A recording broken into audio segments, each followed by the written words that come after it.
கைகளை உயர்த்தி ஜெபித்தல். இன்னைக்கு இந்த தலைப்புல சில காரியங்களை நம்மள தியானிக்கலாம். முதல்ல ஆண்டவர் எனக்கு இந்த காரியத்தை எப்படி வெளிப்படுத்தினார்னா, ஒரு நாள் அதிகாலையில ஜெபம் பண்ணும்போது ஆண்டவர் மோசே அந்த கோலை பிடித்து கொண்டு தன் கைகளை உயர்த்துவார். உயர்த்தும் போது அந்த செங்கடல் ரெண்டா பிளக்கும். அந்த காட்சி ஆண்டவர் காமித்தார். அப்ப ஆண்டவர் சொன்னாரு, உனக்கு முன்னாடி எத்தனை பிரச்சனைகள், எத்தனை காரியங்கள், தேவைகள், எது செங்கடலை போல இருந்தாலும் கைகளை உயர்த்தும் போது அது பிளக்கும் அப்படின்னு சொல்லி எனக்கு ஆண்டவர் அந்த நேரத்துல ஆவியானவர் இடைப்பட்டு அதுக்கு வெளிப்படுத்தினார். அப்போ நான் ஆண்டவர் எனக்கு சொன்னது 2 கையும் உயர்த்தி ஜெபி அப்படின்னு சொல்லி கொடுத்தாரு. அப்போ உடனே நான் 2 கையும் உயர்த்தி ஜெபிக்க ஆரம்பித்தேன்.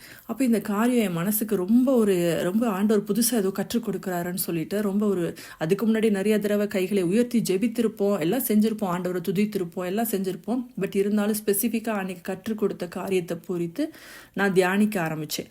அப்போ ஆண்டவர் நிறைய காரியங்கள் ஆவியானவர் எனக்கு சொல்லி கொடுத்தாரு. இன்னைக்கு அதை நான் ஷேர் பண்ணிக்கிறேன். முதலாவது, கைகளை உயர்த்துறதுனா எதோட அடையாளம்? இப்போ சப்போஸ் ஒரு திருடன் இருக்கிறான், ஒரு போலீஸ் முன்னாடி நிற்கிறாங்கன்னா உடனே என்ன பண்ணுவாங்க? கையை ரெண்டையும் உயர்த்தி நான் சரண்டர் ஆயிடுறேன்னு சொல்லிடுவாங்க. சரண்டர்னா ஆண்டவர்கிட்ட நம்மளை முழுசாக ஒப்பு கொடுத்துட்றது. அப்போ அவங்களுக்கு நம்ம கீழ்ப்படுகிறோம், அவங்களுக்கு நம்ம முழுசாக நம்ம ஒப்பு கொடுக்குறோன்னு. அதே மாதிரி ஒரு குழந்தை 2 கையும் உயர்த்திச்சுன்னா, அம்மா அப்பாவை பார்த்து உயர்த்திச்சுன்னா என்ன அர்த்தம்? என்னை தூக்கிக்கிங்க அப்படின்னு சொல்லும். உடனே அம்மா அப்பாவும் குழந்தைய தூக்கிக்குவாங்க. அதே மாதிரி நம்ம கைகளை உயர்த்தி ஆண்டவருக்கு நேராக நம்ம போகும்போது ஆண்டவர் என்ன செய்வார்? நம்மளை முழுமையாக பொறுப்பெடுத்துக் கொள்வார். நம்மளை தூக்கி கொள்வார். அதுதான் அந்த கைகளை உயர்த்துதல் அப்படின்றதுக்கு ஒரு சைனா நம்ம யதார்த்தமாக அன்றாட வாழ்க்கையில நம்ம பார்க்கிற காரியங்கள். அதே மாதிரி தான் கைகளை நம்ம கைகளை வச்சு நம்ம நிறைய காரியங்களை நம்ம பார்க்க முடியும். நம்ம 2 கையும் பார்த்தோம்னா, இது குழந்தையோட கை, இது பெரியவங்களோட கை, இது வயதானவர்களுடைய கை, தோல்லாம் சுருங்கி போய் வயதானவர்களுடைய கைன்னு சொல்லலாம்.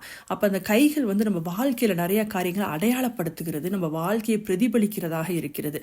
இப்போ ஒரு நல்ல கடினமாக வேலை செய்கிறவங்களோட கைகளெல்லாம் பார்த்தீங்கன்னா ரொம்ப ரஃப்பாக இருக்கும், அப்படி காய்ச்சி போய் அந்த மாதிரி இருக்கும். அதே இது ரொம்ப சாஃப்டாக ஈஸியாக வேலை செய்கிறவங்களோட கைகள் எல்லாம் பார்த்தீங்கன்னா எப்பயுமே ரொம்ப சாஃப்டாக இருக்கும். இந்த மாதிரி கைகளை வச்சு நம்ம பார்க்கும்போது நிறைய காரியங்களை நம்ம என்ன பண்ணலாம், நம்ம வாழ்க்கையில் நம்ம அந்த மாதிரி நம்ம ஸ்டடி பண்ண முடியும். அப்போ இது கைகளுடைய காரியங்கள். அதே போல் நம்ம கைகள் தான் என்ன செய்யும் அப்படின்னா நிறைய வேலைகள் செய்யும். நம்ம சாப்பிட்றதா இருக்கட்டும், நம்ம இப்போ க்ளீன் பண்ணுறதா இருக்கட்டும், இல்லை வேலைகள் செய்கிறதா இருக்கட்டும், இல்லை புதுசாக ஏதோ ஒன்று உருவாக்குறோமா இருக்கட்டும், இல்லை யாருக்கும் ஏதோ கொடுக்குறோம், இல்லை ஏதோ வாங்குகிறோம், இல்லை எதையோ பிடிக்கிறோம், ஏதோ தூக்குறோம், இப்படி எல்லா வேலைகளும் பார்த்திங்கன்னா நம்ம எல்லா கிரியைகளும் இந்த கைகளின் மூலமாகத்தான் நடக்கிறது. அப்போ அந்த கையை நம்ம ஆண்டவர்கிட்ட அது எப்பயுமே அந்த கையை உயர்த்தும் போது அது என்ன அடையாளப்படுத்துதுன்னா, நம்மளை ஒப்பு கொடுக்குறோம். ஆண்டவரே, நான் என்ன ஒப்பு கொடுக்குறேன்? என்னோட குடும்பத்தை ஒப்பு கொடுக்குறேன், என்னுடைய சுற்றி இருக்கிற ஜனங்களை நான் ஒப்பு கொடுக்குறேன், என்னுடைய உறவுகளை நான் ஒப்பு கொடுக்குறேன், என்னுடைய வேலையை ஒப்பு கொடுக்குறேன், என்னுடைய பணத்தை ஒப்பு கொடுக்குறேன், என்னோட ஆசீர்வாதங்கள், என்னோட பொருள், என்னுடைய ப்ராப்பர்ட்டிஸ் எல்லாத்தையும் நான் ஒப்பு கொடுக்குறேன்னு சொல்லி நம்ம ஆண்டவர்கிட்ட அந்த ஒப்பு கொடுக்கறது தான் அந்த கைகளை உயர்த்தி நம்ம ஜெபிக்கிறது. அதே மாதிரி நம்ம ஆண்டவரை துதிக்கிறது, கைகளை உயர்த்தி துதிக்கிறோம் அப்படின்னா, இப்போ நம்ம ஒரு எக்ஸாம்பிளுக்கு ஒரு மேட்ச் பார்க்குறோம், ஒரு கிரிக்கெட் மேட்ச் பார்க்குறோம், டக்குன்னு ஒரு 6 அடிச்சிட்டாங்கன்னா நம்ம என்ன பண்ணுவோம்? உடனே நம்ம கைகளை அப்படியே உயர்த்துவோம், கிளாப் பண்ணுவோம். அப்போ நம்ம அந்த ஒரு சந்தோஷத்தின் ஜாயோட ஒரு எக்ஸ்பிரஷனாக இருக்குது, நம்ம அதை காமிப்போம் நம்மளுடைய கைகளின் மூலமாக. டக்குன்னு நம்ம கை வந்துடும் மேலே, கை நம்ம அப்போ அந்த இடத்துல ஒரு சந்தோஷத்தினுடைய பிரதிபலன் அந்த மாதிரி. அதே மாதிரி தான் நம்ம கர்த்தரை அந்த வானாதிவான தேவாதி தேவன், அந்த உயர்ந்த தேவன், நம்ம ராஜா, அவரை நம்ம ப்ரைஸ் பண்ணுறோம் அப்படின்னா நம்ம 2 கைகளையும் உயர்த்தி அதை கிளாப் பண்ணி அப்படி நம்ம பண்ணணும். அது ஹானரிங் காட், நம்ம தேவனை நம்ம மகிமைப்படுத்துகிறோம். அதெல்லாம் அதோடைய சைன். அப்போ இதெல்லாம் இந்த கைகளை நம்ம உயர்த்தி செய்கிறதுக்கான காரியங்கள். அதே மாதிரி நம்ம வேதத்தில் நிறைய படிச்சிருக்கிறோம். இப்போ நம்ம மோசேயை பற்றி பேசணும். மோசே நிறைய காரியங்கள் அந்த பார்வோனுக்கு முன்பதாக இருக்கட்டும், இஸ்ரவேல் ஜனங்களை வனாந்திரத்தில் நடத்திட்டு போகும்போதும் சரி, கையில் ஒரு கோல் வச்சிருப்பாரு, அதை உயர்த்தும் போது அங்கே அற்புதங்கள் நடக்கும். பார்வோனுக்கு முன்னாடி எண்ணற்ற அற்புதங்களை நம்ம பார்த்துருப்போம். அப்போ கைகளை உயர்த்த அப்படிலாம் நடந்துகிட்டே இருக்கும்.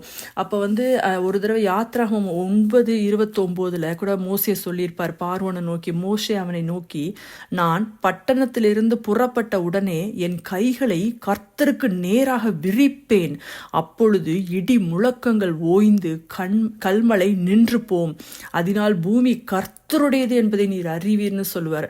அப்போ நான் கையை விரிச்சேன்னு அப்படி நடக்கும் அப்படின்னு சொல்லுவார்.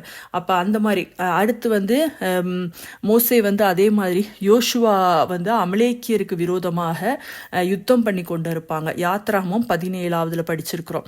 அப்போ யோசுவா யுத்தம் பண்ணி கொண்டு இருக்கும்போது மோசே ஆரோனும் அவங்க கைகளை உயர்த்தி ஜெபித்து கொண்டு இருப்பாங்க. அப்போ ஜெபிக்கும் போது அங்கே அமலேக்கியர் வீழ்ந்து கொண்டே இருப்பாங்க. அந்த கைகள் அவங்க கீழே இறக்கும் போது என்னாகும், அமலேக்கியர் அவங்க ஜெயிச்சுக்கிட்டே வருவாங்க. அப்போ அந்த நாள் ஃபுல்லாக மோசையோட கைகள் கீழே இறக்காமலே வச்சிருப்பாங்க. கை வலிக்கும் போது கூட கீழே ஒரு கல்லை வச்சு சப்போர்ட் கொடுத்துருப்பாங்க. அப்போ அந்த கைகள் உயர்த்தப்பட்ட போது அந்த ஒரு அற்புதம் நடந்துச்சு, அந்த அதிசயம் நடந்துச்சுன்னு சொல்லி நம்ம யாத்ராகமம் 17 பார்த்துருக்குறோம். அதே மாதிரி யோசுவாவும் 8வது அதிகாரத்தில் அவரும் அதே மாதிரி கைகளை உயர்த்துவார் அந்த யுத்தம் நடக்கும்போது. ஸோ இப்படியாக அந்த கைகளின் உயர்த்துதலுடைய வல்லமையை, அந்த மகிமையை நம்ம அந்த மோசையினுடைய இதில் பார்த்துருக்குறோம். அதே போல் நம்ம சங்கீதத்தில் நிறைய படிச்சிருக்கிறோம். சங்கீதத்தில் நிறைய வசனங்கள் கைகளை உயர்த்தணும்னு தாவீது சொல்லியிருப்பார். அப்போ தாவீது சங்கீதம் 134 2வதுல கூட அவர் சொல்லியிருப்பார், உங்கள் கைகளை பரிசுத்த ஸ்தலத்திற்கு நேராக எடுத்து கர்த்தரை ஸ்தோத்திரியுங்கள், வானத்தையும் பூமியும் உண்டாக்கின கர்த்தர் சியோனில் இருந்து உங்களை ஆசீர்வதிப்பாராக அப்படின்னு சொல்லுவார். அப்போ அந்த கைகளை நம்ம தமிழில் படிக்கும்போது கைகளை நேராக ஸ்தலத்திற்கு, பரிசுத்த ஸ்தலத்திற்கு நேராக எடுத்துன்னு இருக்கும் கைகளை. ஆனால் இங்கிலீஷ் பைபிளில் படிக்கும்போது லிஃப்ட் அப் யுவர் ஹேண்ட்ஸ்ன்னு இருக்கும். ஸோ அந்த கைகளை உயர்த்தும் போது அந்த நம்மளுக்கு வானத்திலும் பூமியில தேவனத்திலிருந்து நம்மளுக்கு ஆசீர்வாதம் வரும். அதே மாதிரி சங்கீதம் 28:2 வாசிப்போம், நான் உம்மை நோக்கி சத்தமிட்டு உம்முடைய பரிசுத்த சந்நிதிக்கு நேராக கை எடுக்கையில் என் விண்ணப்பங்களின் சத்தத்தை கேட்டருளும்னு சொல்லி கூப்பிடுவார் தாவீது ராஜா.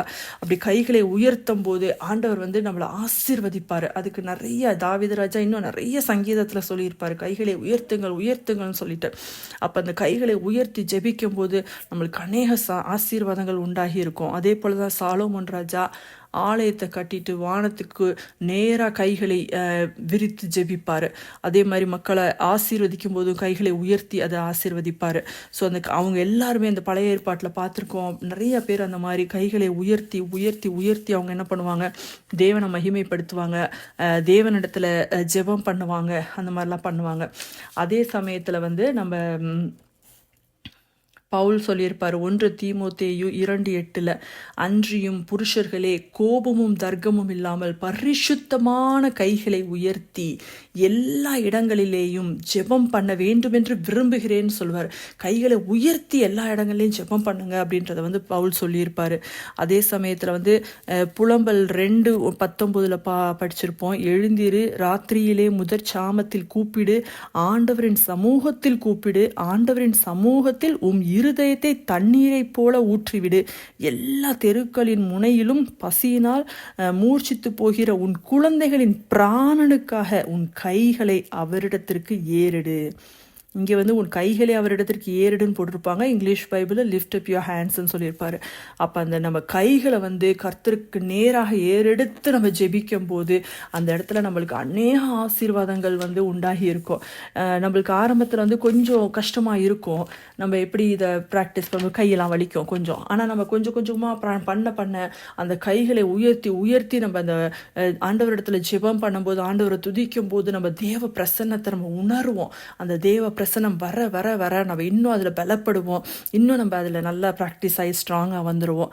ஸோ அதனால் கைகளை உயர்த்தி நம்ம ஜெபிக்கும் போது தேவனுடைய ராஜ்யத்திற்கு, அந்த பரலோக ராஜ்யத்திற்கு நேராக நம்ம கைகளை உயர்த்தி நம்ம ஜெபிக்கும் போது நம்மளுக்கு அநேக ஆசீர்வாதங்கள் இருக்குது. இது ஆண்டவர் எனக்கு கற்றுக் கொடுத்துருக்கிறார். இன்றைக்கி நான் வாழ்க்கையில் அதை அனுபவிச்சு கொண்டு இருக்கிறேன். அதனால் நீங்களும் அதை ப்ராக்டிஸ் பண்ணுங்கள். அதே சமயத்தில் நம்ம கைகளை ஏறெடுத்துட்டா போதும் அப்படின்னா, கைகளை ஏறெடுக்கிறதுனால மட்டும் கிடையாது, நம்மளோட இருதயம், மெயினாக நம்ம இருதயம் கர்த்தரை நோக்கி இருக்கணும்.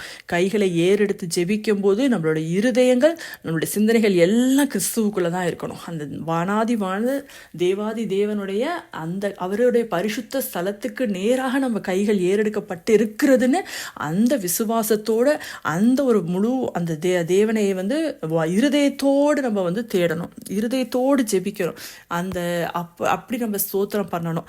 ஸோ இதை நீங்கள் ப்ராக்டிஸ் பண்ணுங்கள். எல்லாரையும் கர்த்தர் ஆசீர்வதிப்பாராக. God bless you all.